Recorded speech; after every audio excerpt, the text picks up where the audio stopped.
আল্লাহ তো বলেছেন ইন্নামাল মুশরিকুনা নাজাস। আল্লাহ বলেছেন ইয়া আইয়ুহাল্লাযীনা আমানু ইন্নামাল মুশরিকুনা নাজাসুন। আল্লাহ সুবহানাহু ওয়া তাআলা সূরা তাওবার 28 নম্বর আয়াতে কথা উল্লেখ করে দিয়েছেন।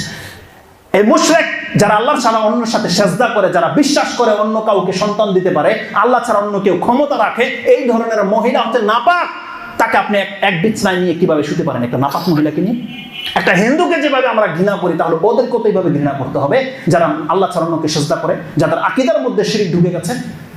তার মানে ওই মহিলা কি করে এদেরকে নিয়ে সংসার করতে পারে? আল্লাহ বলছে ইন্নামাল মুশরিকুনা নাজাস। তাদেরকে প্রত্যাখ্যান করতে হবে। এমন পরিবার আপনার মেয়েকে এরকম বিয়ে দিতে পারবেন না যদি আপনার তাওহীদকে টিকিয়ে রাখতে চান। আল্লাহ সুবহানাহু ওয়া তাআলা এই আয়াতের শেষ অংশে যে কথাটা বলেছে সুবহানাল্লাহ, মনে হচ্ছে এই বিষয়ে বলেছে, যদিও প্রেক্ষাপটটা ভিন্ন, কিন্তু আল্লাহ সুবহানাহু ওয়া তাআলা বলেছেন ইন খাইফতুম আইলান, যদি এই রকমের সংসার থেকে ফিরতে তুমি যদি ভয়ে পড়ো যে তুমি অভাবী হয়ে যাবে, তোমার সংসার চলতেছে না, ইন খাইফতুম আইলান ফাসাউফা ইউগনিকুমুল্লাহু মিন ফাদলি, অপেক্ষা করো, যদি আল্লাহর জন্য এগুলোকে প্রত্যাখ্যান করতে পারো, খুব শীঘ্রই আল্লাহ তোমাদেরকে গনি করে দেবে, ধনী করে দেবে, সচ্ছল করে দেবে বিইজনিহি। তার ভরসা, আল্লাহর উপরে ভরসা রাখতে হবে তো।